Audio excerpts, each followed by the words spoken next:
రాజుకి shopping mall income tax office ప్రక్కన వివి మహల్ దగ్గర తిరుపతి ఆంధ్రప్రదేశ్. కారు ప్రమాద ఘటనలో 9 మంది మృతి చెందినటువంటి ఘటన ఇప్పుడు సంచలనంగా మారింది. అదుపు తప్పినటువంటి కారు ఆ రోడ్డు పక్కన ఉన్నటువంటి బావిలో పడి ఆ బావిలోనే కారుతో సహా కారులో ఉన్నటువంటి 9 మంది కుటుంబ సభ్యులు ఎట్ ఏ టైం మరణించడం అనేది తీవ్ర దిగ్భ్రాంతికి గురిచేసింది.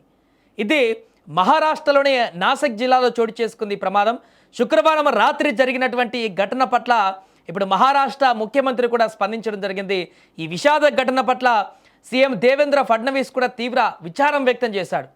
ఎందుకంటే రోడ్ల పక్కన ప్రజలు తిరిగేటువంటి ప్రాంతంలో బావులు ఎలా ఉన్నాయనేటువంటి దానిపైన ఇప్పుడు ప్రశ్నలు ఉత్పన్నమవుతున్నటువంటి పరిస్థితి.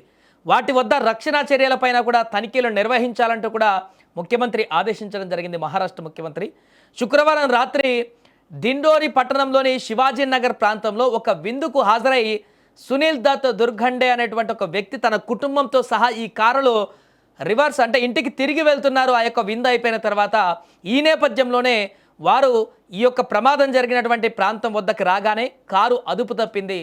అదుపు తప్పినా కూడా అక్కడ సైడ్కు ఉన్నటువంటి చెట్లు లేకుంటే పోల్స్ ఇంకేదైనా ఢీకొట్టినా కూడా ఇంతమంది మరణించి ఉండేవారు కాదు. కానీ అదుపు తప్పినటువంటి ఆ ప్రాంతంలో కారు పక్కనే వెంటనే ఒక భారీ పెద్దగా ఉన్నటువంటి ఒక బావి ఉంది. దానికి పూర్తిగా సైడ్స్ అన్ని కూడా క్లోజ్గా ఉండేటువంటి పరిస్థితి లేదు. దీంతో అదుపు తప్పినటువంటి ఆ కారు నేరుగా ఆ బావి లోపలికి దూసుకువెళ్ళింది. దాంట్లో భారీగా నీళ్లు కూడా ఉండడంతో వెంటనే ఆ కారు బావిలో పడడంతో కారులో ఉన్నటువంటి 9 మంది కుటుంబ సభ్యులందరూ కూడా దాంట్లో పడిపోయిన తర్వాత బయటికి రాలేనటువంటి పరిస్థితుల్లో దాంట్లో మునిగి చనిపోయినటువంటి భీకరమైనటువంటి దృశ్యాలు అక్కడ కనిపించాయి. ఇక ఈ వెంటనే ప్రమాదం జరిగిన వెంటనే బావిలోకి కారు దూసుకువెళ్ళిన తర్వాత వెంటనే స్థానికుల సమాచారంతో అక్కడికి చేరుకున్నారు పోలీసులు. 2 క్రేన్లు గజ ఈతగాలతో నైటే సహాయక చర్యలను ముమ్మరం చేశారు. కారును అందులో ఉన్నటువంటి వారిని వెలికి తీశారు. సునీల్ దుర్గండేతో పాటుగా ఆయన భార్య రేష్మ, అదేవిధంగా ఆశా సునీల్ దుర్గండే ఆయనతో పాటుగా 11 ఏళ్ల బాలుడు, అలాగే 7 ఏళ్ల నుంచి 14 ఏళ్ల వయసు ఉన్నటువంటి మరొక 5 అమ్మాయిలు ఈ యొక్క ప్రమాదంలో దారుణంగా మృతి చెందినట్లుగా గుర్తించారు వెలికి తీసిన తర్వాత. దీంతో ఒక పెను విషాదంగా మారింది ఈ యొక్క ప్రమాదం. అది బావిలో పడకుండా ఉండి బయట ఇంకెక్క దేన్ని డ్యాష్ ఇచ్చినా కూడా ఇంతమంది మృతి చెందేటువంటి అవకాశం ఉండేది కాదు.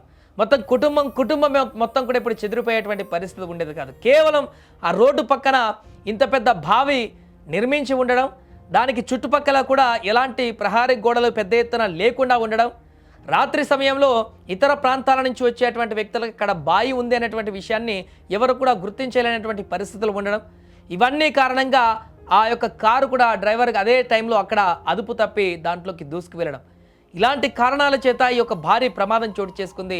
ఏదేమైనా కూడా దీనికి తాలూకు దృశ్యాలైతే అక్కడ ఉన్నటువంటి వారందరినీ కూడా కన్నీటి పర్యాంతం చేసేసాయి.